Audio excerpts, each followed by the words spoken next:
Bedah secara yuridis, hukum properti kunci kripto menjadi uang real. Terobosan digitalisasi ekonomi. Selamat datang kembali di penelusuran mendalam kita. Senang banget Anda bisa bergabung lagi hari ini. Mari kita mulai dengan skenario yang mungkin sering Anda alami sendiri. Skenario yang kayak gimana nih? Gini, coba bayangkan Anda sedang duduk santai, buka aplikasi di ponsel Anda, terus Anda memutuskan untuk beli sedikit Bitcoin atau mungkin Ethereum. Oke, aktivitas yang sangat lumrah belakangan ini. Betul. Saldo Anda terpotong dan angka di layar aplikasi bertambah. Tapi pertanyaannya adalah, apa yang sebenarnya baru saja Anda beli di mata hukum? Nah, itu pertanyaan yang menjebak. Iya kan? Apakah itu uang sungguhan yang siap Anda belanjakan? Apakah itu sebuah aset semacam properti digital? Atau jangan-jangan secara hukum Anda sebenarnya nggak memiliki apa-apa? Pertanyaan sederhana barusan itu justru yang selama 1 dekade terakhir bikin pusing banyak banget ahli hukum dan ekonom di seluruh dunia. Serius sampai bikin pusing? Bener-bener bikin pusing. Karena begini, jawabannya bakal menentukan apakah ekosistem kripto yang nilainya triliunan dolar ini punya fondasi yang kuat untuk bertahan atau malah bisa runtuh berantakan kapan saja gara-gara masalah legalitas. Dan hari ini kita akan mencari jawabannya dengan membedah sebuah makalah akademis yang menurut saya sangat membuka wawasan. Makalah ini ditulis oleh Dr. Ayere Otabor-Olubor. Judulnya Property Rights, Money and the Future of Cryptocurrency ya. Hak milik, uang, dan masa depan mata uang kripto. Betul sekali.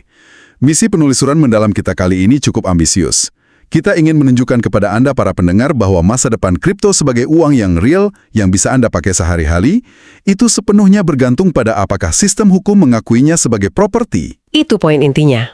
Oke, mari kita bedah ini. Kenapa sih selama ini hukum dan ilmu ekonomi terkesan jalan sendiri-sendiri saat menilai kripto? Kalau kita lihat ke belakang, pendekatannya memang sangat terkotak-kotak.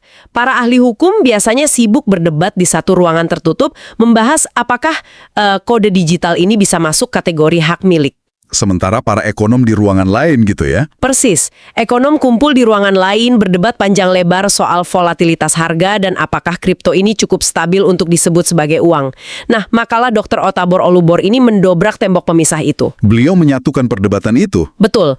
Beliau menyoroti bahwa memisahkan dua perdebatan ini adalah sebuah kelemahan yang fatal. Karena pada dasarnya keduanya saling bergantung kan? Pasti saling bergantung. Tanpa adanya kejelasan hak milik, kripto nggak mungkin bisa berevolusi menjadi uang yang kredibel di masyarakat. Masuk akal. Coba posisikan diri Anda sebagai pengguna. Anda tentu nggak akan mau menyimpan kekayaan Anda dalam bentuk mata uang digital kalau sistem hukum negara nggak bisa melindungi Anda saat uang itu diretas atau dicuri. Iya, risiko hilang begitu saja terlalu besar. Tepat. Dalam masyarakat modern, nilai sebuah mata uang itu bersandar pada kepercayaan. Dan kepercayaan itu hanya bisa muncul kalau ada kepastian hukum yang melindunginya. Nah, untuk memahaminya, mari kita tarik ini ke konsep hukum dasar agar lebih mudah dipahami. Dalam hukum properti tradisional Inggris atau common law, sistem mereka itu bisa diibaratkan seperti sebuah lemari arsip kuno raksasa. Lemari arsip yang sudah berumur ratusan tahun. Betul. Dan anehnya, lemari raksasa ini cuma punya 2 laci utama. Laci pertama dinamakan choses in possession. Itu bahasa hukum untuk benda fisik ya? Ya, ini tempat untuk benda-benda berwujud yang bisa Anda pegang secara fisik. Mobil Anda, sepatu di kaki Anda, atau koin emas fisik. Semuanya masuk ke laci ini karena wujudnya nyata. Laci yang sangat konvensional dan jelas batasannya. Dan laci keduanya? Laci kedua disebut choses in action. Ini kebalikannya, yaitu hak atau klaim hukum yang sifatnya nggak berwujud fisik, tapi bergantung pada janji atau kewajiban pihak lain. Contohnya seperti apa biar pendengar gampang membayangkan? Contoh paling gampangnya adalah uang di rekening bank Anda. Uang itu sebenarnya kan nggak ada bentuk fisiknya di brankas dengan nama Anda tertempel di sana. Iya, itu cuma angka di layar. Betul, itu adalah janji hukum dari pihak bank untuk mencairkan dana saat Anda memintanya. Saham perusahaan atau surat utang juga masuk laci kedua ini. Nah, masalah terbesarnya muncul saat kripto lahir. Ia nggak muat dimasukkan ke laci manapun. Sama sekali nggak muat. Ia terjebak di luar lemari arsip itu.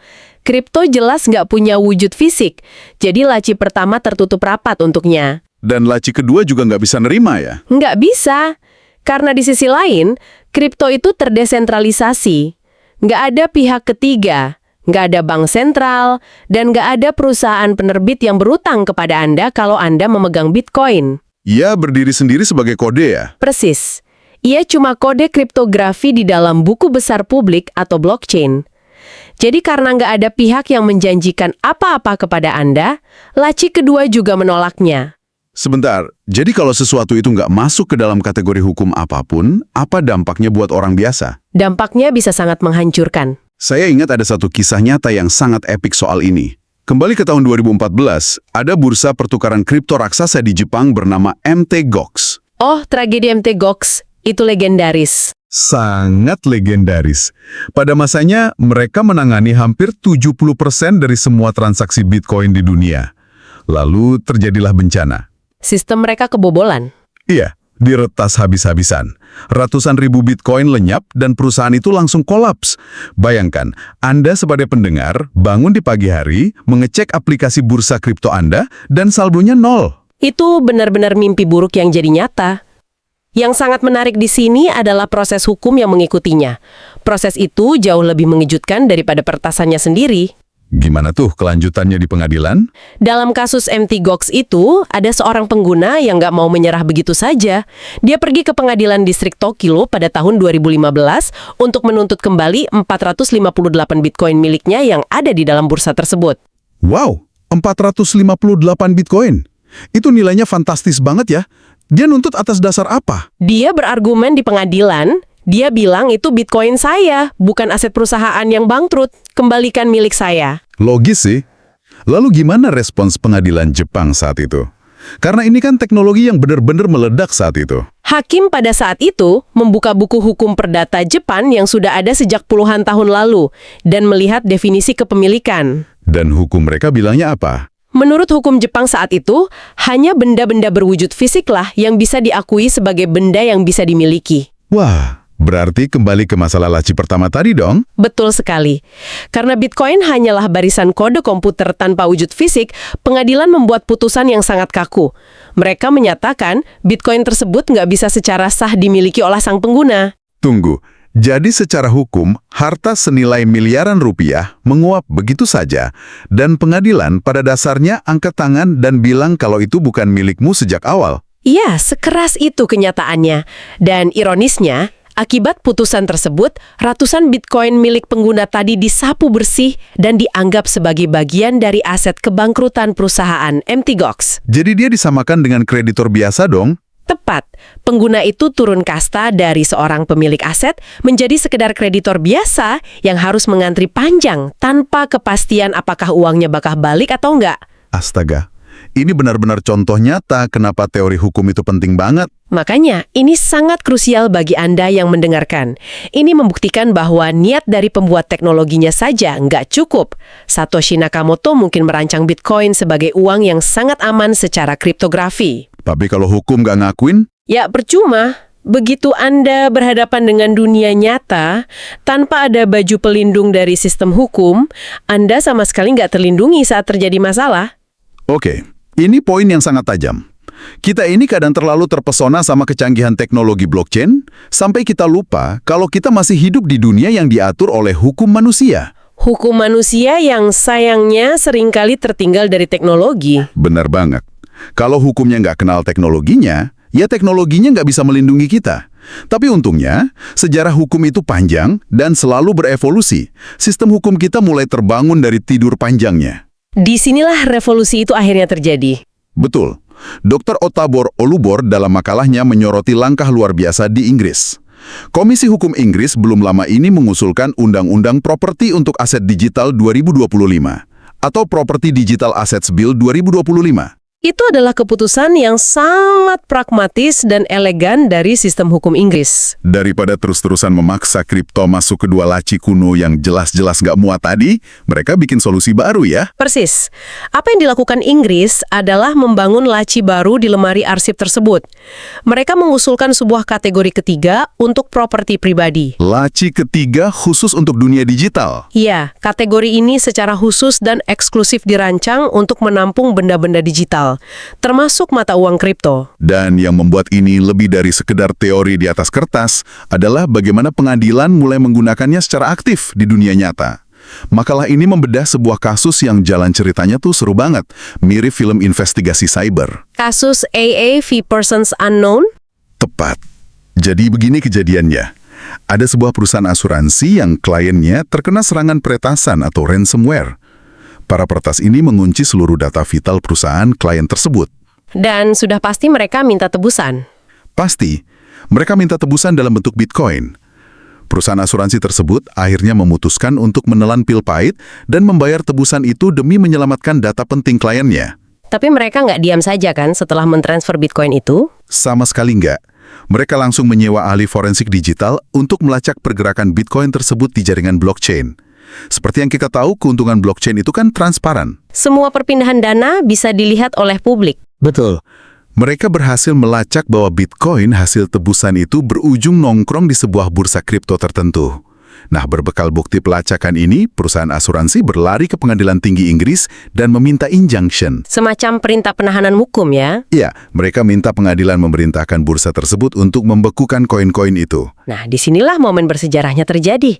Hakim Pengadilan Inggris mengabulkan permohonan tersebut. Ini langkah yang berani dari pengadilan. Sangat berani dan revolusioner. Mereka secara resmi menyatakan bahwa meskipun Bitcoin nggak memiliki wujud fisik dan nggak berbentuk janji utang seperti laci kedua tadi, ia tetap memenuhi semua kriteria fundamental sebagai sebuah properti. Kriteria seperti apa yang dipenuhi? Ia bisa diidentifikasi secara jelas, bisa dikendalikan oleh pihak tertentu, dan yang pasti memiliki nilai ekonomi. Karena ia diakui sebagai properti oleh pengadilan, maka hukum negara bisa dan harus melindunginya. Itu kemenangan yang sangat masif ya buat kepastian hukum industri kripto. Tapi ada satu hal. Kalau kita bicara kripto, sifatnya kan tanpa batas. Kripto nggak peduli dengan batas negara Inggris atau batas negara Indonesia. Betul, internet nggak punya batas geografis. Nah makanya, apa yang diputuskan di London harus bisa diterapkan secara global dong. Disinilah makalah ini memperkenalkan kita pada Unidroid Principles, atau prinsip-prinsip Unidroid tentang aset digital. Unidroid ini semacam organisasi antar pemerintah. Tugas mereka adalah merumuskan kerangka pedoman hukum internasional agar hukum di satu negara dengan negara lain bisa lebih harmonis. Biar bahasanya sama ya di seluruh dunia. Betul, mereka melihat masalah ketiadaan wujud fisik ini dan menawarkan sebuah solusi yang sangat brilian. Mereka mendefinisikan ulang makna kepemilikan di era digital ini. Wah, mendefinisikan ulang kepemilikan. Gimana tuh konsepnya? Konsepnya bergeser dari siapa yang memegang bendanya menjadi siapa yang memiliki kontrol atas bendanya. Bisa diperjelas maksud dari kata kontrol ini dalam konteks sehari-hari, biar pendengar makin paham? Tentu.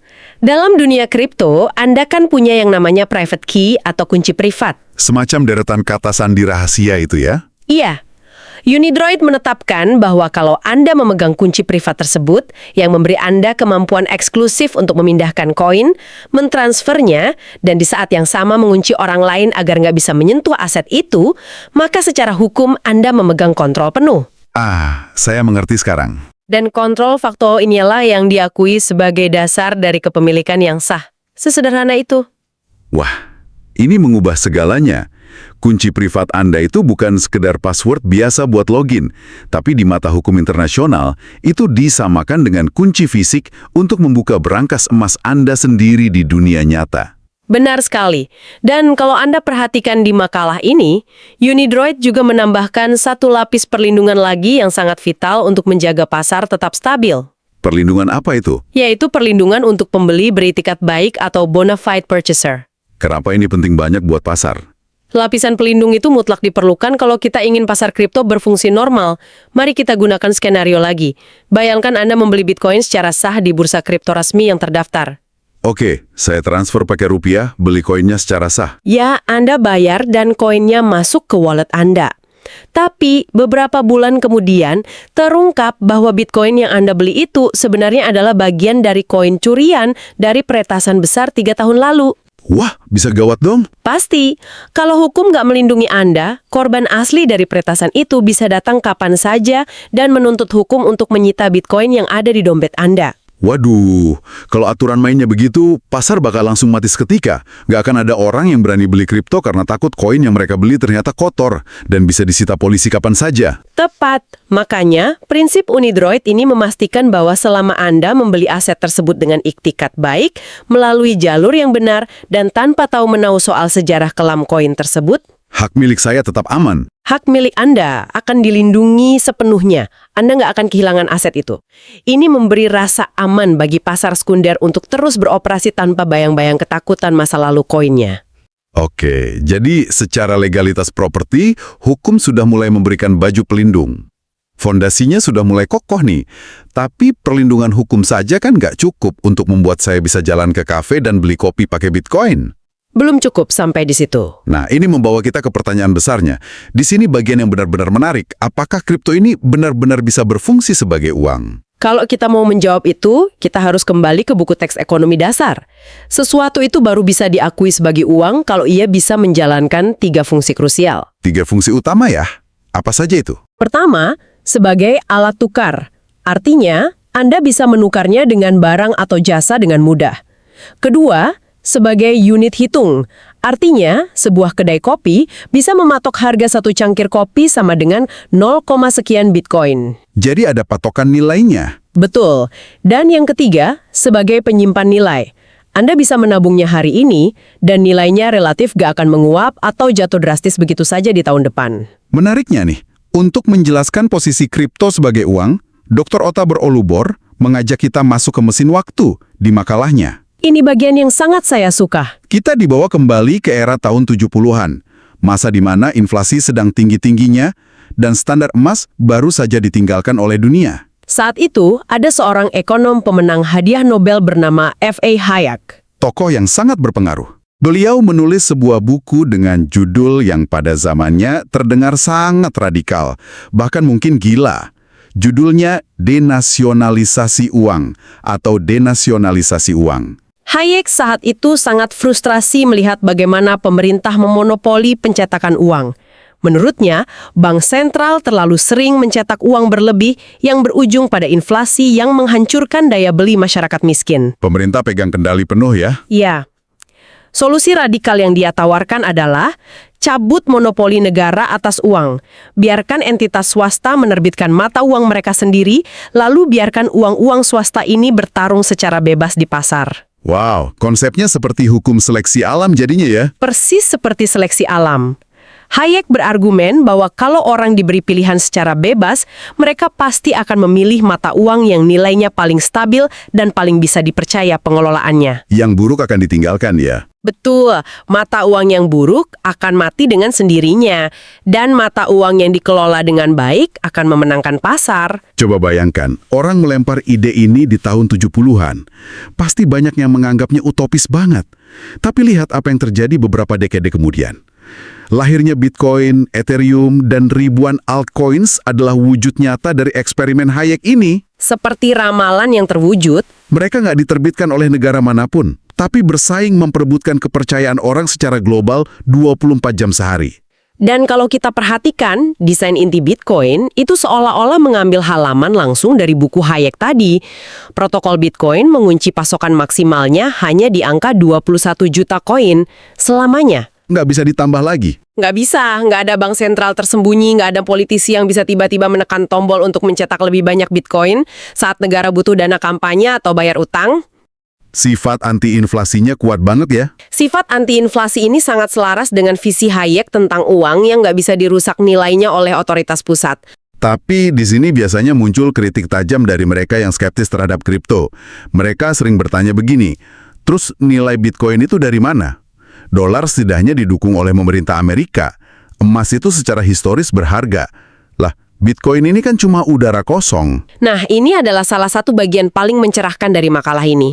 Dr. Otabar Olubor membahas konsep yang disebut nilai yang diinduksi atau induced value. Nilai yang diinduksi, maksudnya gimana tuh? Pada level yang paling fundamental, uang kertas fiat yang ada di dompet Anda, emas batangan, dan Bitcoin sebenarnya berbagi satu ilusi yang sama persis. Nilai mereka nggak datang dari kegunaan fisik benda itu sendiri, melainkan dari konsensus sosial yang masif. Tunggu, Bagi pendengar yang mungkin masih bingung, bukankah uang kertas kita secara teori masih ada hubungannya dengan cadangan emas negara? Sama sekali nggak. Sejak Amerika Serikat keluar dari standar emas di awal tahun 70-an, nilai uang fiat murni didasarkan pada kepercayaan kita kepada pemerintah dan kemampuan negara memaksakan pembayaran pajak dalam mata uang tersebut. Oh, jadi cuma karena kita semua percaya aja. Emas juga begitu ya? Emas juga begitu. Emas itu berharga bukan cuma karena dia nggak mudah berkarat atau bisa dipakai untuk komponen elektronik kecil. Tapi karena selama ribuan tahun umat manusia sepakat secara kolektif bahwa emas itu adalah simbol kekayaan. Jadi, uang itu pada dasarnya adalah ilusi kolektif yang kita sepakati bersama-sama untuk mempermudah hidup. Bisa dibilang begitu, dan kripto beroperasi di spektrum ilusi yang sama. Bedanya, nilai kripto memang nggak diinduksi oleh janji politisi, melainkan diinduksi oleh kepercayaan komunitas penggunanya terhadap keandalan algoritma matematika. Mereka menaruh kepercayaan pada matematika ya? Betul, mereka percaya pada keamanan jaringan kriptografinya dan pada energi komputasi nyata atau proof of work yang dikorbankan oleh para penambang untuk mengamankan jaringan tersebut dari serangan.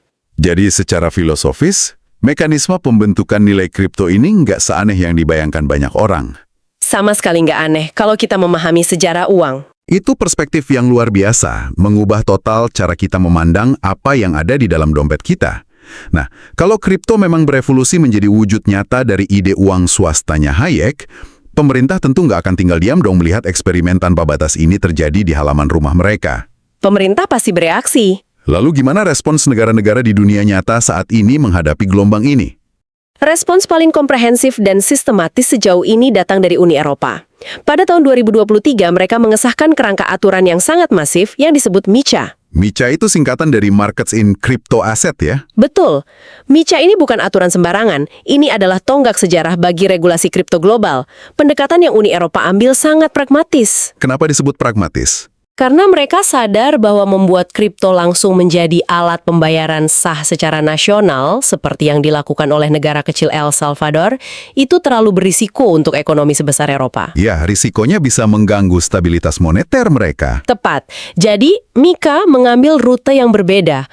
Mereka meregulasi secara ketat perusahaan-perusahaan yang menerbitkan kripto dengan fokus utama pada stablecoin. Nah, buat pendengar kita, stablecoin ini adalah jenis kripto yang nilainya dipatok stabil pada uang tradisional, seperti dolar atau euro kan, supaya nggak volatil. Betul sekali. Mengapa Eropa begitu fokus meregulasi stablecoin ini? Karena stablecoin adalah jembatan paling krusial antara dunia kripto yang liar dan volatil dengan dunia keuangan tradisional yang teratur. Banyak orang mau pakai kripto untuk bisnis sehari-hari, tapi mereka takut besok nilainya anjlok 20%. Nggak ada yang mau bisnisnya rugi gara-gara fluktuasi harga. Nah, stablecoin memecahkan masalah itu. MiCA masuk dengan aturan tangan besi di sini. Kalau Anda adalah perusahaan yang menerbitkan stablecoin di Eropa, Anda diwajibkan oleh hukum untuk menyimpan cadangan dana nyata di bank dengan perbandingan 1:1. Oh, aturannya sangat ketat ya? Sangat ketat. Kalau perusahaan Anda menerbitkan 1 miliar euro dalam bentuk stablecoin kripto, maka harus ada 1 miliar euro uang tunai atau aset liquid yang tersimpan dengan aman di brankas bank dan diaudit secara rutin. Ini untuk mencegah kejadian seperti kehancuran beberapa proyek kripto di masa lalu yang ternyata nggak punya cadangan dana nyata ya? Tepat. MiCA memaksa transparansi dan tata kelola yang ketat. Efek samping dari regulasi ini sangat menarik. Regulasi ini justru mempersempit jurang pemisah antara kripto dan uang fiat tradisional. Jadi makin mirip sistem perbankan tradisional? Iya. Dengan adanya kepastian hukum bahwa koin ini didukung oleh aset real, kepercayaan publik naik drastis, dan potensinya untuk digunakan secara massal menjadi jauh lebih besar. Jadi kalau kita tarik semua pembahasan yang padat ini kembali ke Anda para pendengar, apa arti semua ini? Mengapa Anda harus peduli? Apakah hakim di Inggris menyebut kripto sebagai kategori properti ketiga? Atau apakah politisi di Uni Eropa mewajibkan audit stablecoin lewat MiCA? Karena disinilah teori akademis bertemu dengan realitas dompet Anda sehari-hari. Kripto nggak akan pernah bisa melompat dari sekedar aset spekulasi menjadi uang yang sesungguhnya di masyarakat kalau hukum nggak terlebih dahulu memberikannya baju besi. Baju besi hukum yang melindunginya ya? Betul. Baju besi berupa hak milik inilah yang membuat kripto bisa beroperasi di dunia nyata secara legal dan aman. Coba berikan contoh konkret penerapan baju besi ini dalam aktivitas ekonomi harian kita, biar lebih membumi. Gini, kalau kripto diakui sebagai properti hukum, Anda bisa membawa portofolio Bitcoin Anda ke bank dan menjadikannya agunan atau jaminan untuk mengambil pinjaman modal usaha. Wah, itu praktis banget. Dan kalau aset kripto Anda diretas, Anda punya dasar hukum yang kuat untuk melapor ke polisi dan meminta bantuan pengadilan internasional untuk melacak dan menyitanya kembali. Nggak sekedar diabaikan seperti di kasus Mt. Gox tadi. Persis. Dan dari sisi bisnis, sebuah kedai kopi atau dealer mobil berani menerima pembayaran dalam bentuk Bitcoin hanya jika mereka punya kepastian absolut bahwa setelah transaksi selesai, Bitcoin itu secara sah menjadi milik mereka di mata hukum. Tanpa baju besi hukum itu, risikonya terlalu besar buat siapapun untuk bertransaksi. Menarik sekali bagaimana semuanya ternyata saling terkait erat. Kalau kita merangkum diskusi hari ini, kesimpulan dari makalah Dr. Otabor Olubor ini sangat kuat. Properti dan uang bukanlah dua hal yang terpisah. Mereka adalah dua sisi dari koin yang sama. Hak milik memberikan kepastian. Kepastian melahirkan kepercayaan. Dan kepercayaanlah yang membuat sesuatu bisa berfungsi sebagai uang. Teknologi kripto yang futuristik ini secara langsung telah memaksa sistem hukum kita yang sudah berumur ratusan tahun untuk bangun, bergerak, dan beradaptasi. Kalau kita mundur selangkah dan melihat gambaran besarnya, ada sebuah ironi yang menurut saya sangat provokatif dari semua ini. Ironi seperti apa itu? Mata uang kripto yang terdesentralisasi, seperti Bitcoin, pada awalnya diciptakan oleh para cypherpunks justru untuk melepaskan diri dari cengkraman sistem negara, pengadilan, dan bank sentral. Niat awalnya adalah pemberontakan finansial. Tapi pada akhirnya, agar eksperimen radikal ini bisa bertahan hidup dan diterima oleh masyarakat luas, ia malah sangat membutuhkan pengakuan dari sistem peradilan negara dan kerangka hukum properti tradisional untuk melindunginya. Ini benar-benar ironi tingkat tinggi ya.